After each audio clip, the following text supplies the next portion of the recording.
오늘 말씀은 사도행전 1장입니다. 데오빌로여, 내가 먼저 쓴 글에는 물은 예수께서 행하시며 가르치시기를 시작하신부터 그가 택하신 사도들에게 성령으로 명하시고 승천하신 날까지의 일을 기록하였노라. 그가 고난받으신 후에 또한 그들에게 확실한 많은 증거로 친히 살아계심을 나타내사 40일 동안 그들에게 보이시며 하나님 나라의 일을 말씀하시니라. 사도와 함께 모이사 그들에게 분부하여 이르시되, 예루살렘을 떠나지 말고 내게서 들은 바 아버지께서 약속하신 것을 기다리라. 요한은 물로 세례를 베풀었으나 너희는 몇 날이 못되어 성령으로 세례를 받으리라 하셨느니라. 그들이 모였을 때에 예수께 여쭈어 이르되, 주께서 이스라엘 나라를 회복하심이 이때이니까 하니, 이르시되 때와 시기는 아버지께서 자기의 권한에 두셨으니 너희가 알 바 아니요 오직 성령이 너희에게 임하시면 너희가 권능을 받고 예루살렘과 온 유대와 사마리아와 땅끝까지 이르러 내 증인이 되리라 하시니라. 이 말씀을 마치시고 그들이 보는 데 올려져 가시니 구름이 그를 가리어 보이지 않게 하더라. 올라가실 때 제자들이 자세히 하늘을 쳐다보고 있는데 흰 옷 입은 두 사람이 그들 곁에 서서 이르되, 갈릴리 사람들아, 어찌하여 서서 하늘을 쳐다보느냐? 너희 가운데서 하늘로 올려지신 이 예수는 하늘로 가심을 본 그대로 오시리라 하였느니라. 제자들이 감람원이라 하는 산으로부터 예루살렘에 돌아오니 이 산은 예루살렘에서 가까워 안식일에 가기에 알맞은 길이라. 들어가 그들이 유하는 다락방으로 올라가니 베드로, 요한, 야고보, 안드레와 빌립, 도마와 바돌로메, 마테와 알페의 아들 야고보, 셀롯인 시몬, 야고보의 아들 유다가 다 거기 있어 여자들과 예수의 어머니 마리아와 예수의 아우들과 더불어 마음을 같이하여 오로지 기도에 힘쓰더라. 모인 무리의 수가 약 120명이나 되더라. 그때 베드로가 그 형제들 가운데 일어서서 이르되, 형제들아, 성령이 다윗의 입을 통하여 예수 잡는 자들의 길잡이가 된 유다를 가리켜 미리 말씀하신 성경이 응하였으니 마땅하도다.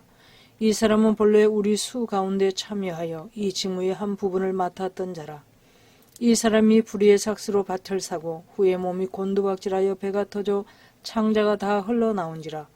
이 일이 예루살렘에 사는 모든 사람에게 알려져 그들의 말로는 그 밭을 아겔다마라 하니 이는 피밭이라는 뜻이라. 시편에 기록하였으되 그의 거처를 황폐하게 하시며 거기 거하는 자가 없게 하소서 하였고, 또 일렀으되 그의 직분을 타인이 취하게 하소서 하였도다. 이러함으로 요한의 세례로부터 우리 가운데 올려져 가신 날까지 주 예수께서 우리 가운데 출입하실 때 항상 우리와 함께 다니던 사람 중에 하나를 세워 우리와 더불어 예수께서 부활하심을 증언할 사람이 되게 하여야 하리라 하거늘, 그들이 두 사람을 내세우니 하나는 바사바라고도 하고 별명은 유수도라고 하는 요셉이요 하나는 마띠아라.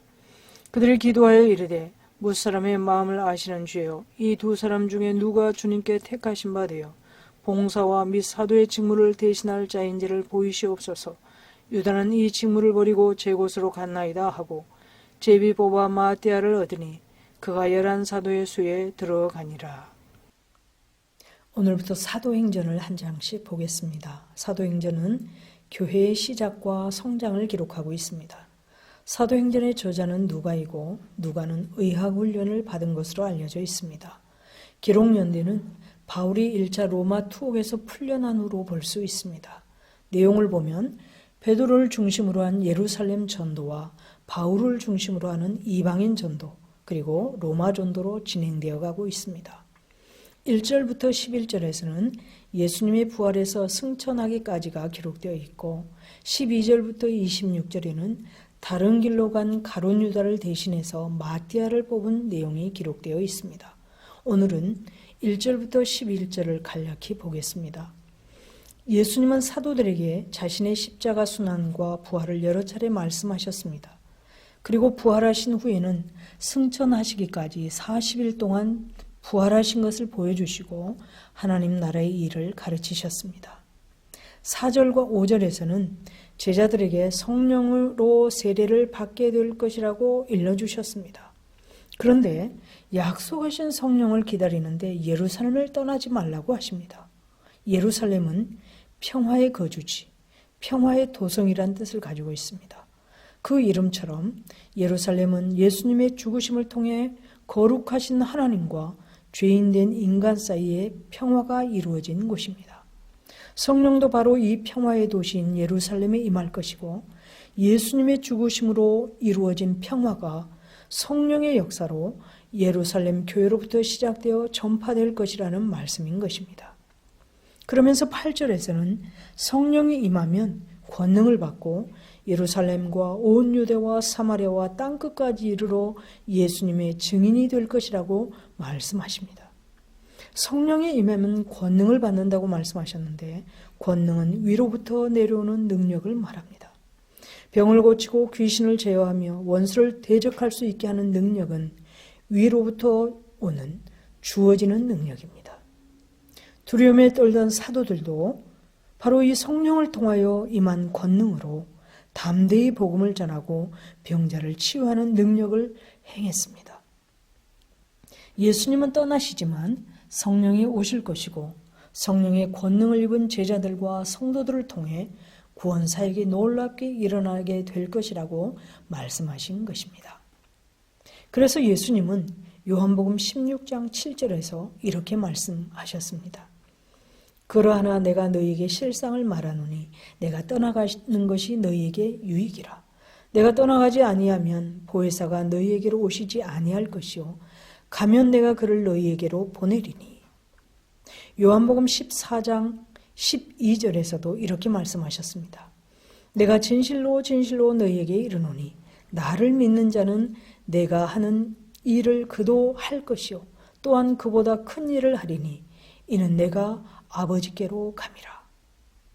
예수님께서 승천하심으로써 성령이 오셨습니다. 그리고 성령이 오심으로 영적 은혜가 장소에 제한 없이 온 세상에 널리 퍼지게 된 것입니다. 바로 성령으로 인하여 많은 사람들이 예수를 믿게 되고 또 그들을 통하여 복음이 널리 전파되게 될 것을 말씀하신 것입니다. 성령의 권능과 약속하신 성령을 기다리라고 말씀하시고 예수님은 승천하셨습니다.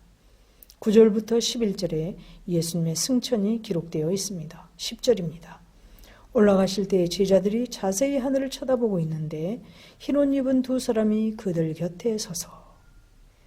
여기 하늘은 유대인들에게는 장소적 개념도 있지만 천사들과 하나님의 보좌가 있는 곳으로서 하나님의 음성이 들려오는 곳, 진노와 심판이 내려오는 곳, 예수님께서 주권을 행사하시는 곳을 말합니다.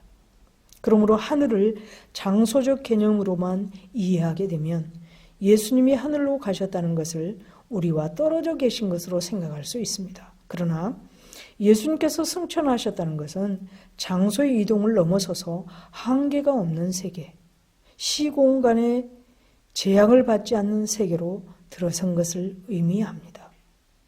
그리고 11절에서는 하늘을 쳐다보고 있는 제자들에게 흰옷 입은 두 사람이 이렇게 말합니다. 이르되 갈릴리 사람들아 어찌하여 서서 하늘을 쳐다보느냐. 너희 가운데서 하늘로 올려주신 이 예수는 하늘로 가심을 본 그대로 오시리라 하였느니라. 하늘로 가심을 본 그대로 오시리라. 여기 그대로는 그 방식대로란 뜻입니다. 예수님께서 승천하신 방식은 수많은 사람들이 보는 가운데 육체를 입은 몸이지만 인간이 받는 한계가 없는 상태가 되어 올라가셨습니다. 시공간의 제약을 받지 않는 상태로 구름과 함께 영광 가운데 승천하셨습니다. 그러므로 같은 방식으로 오신다는 것은 육체를 입은 몸으로 큰 영광 가운데 모든 사람들이 볼 수 있게 가시적으로 재림하신다는 것을 말씀하는 것입니다.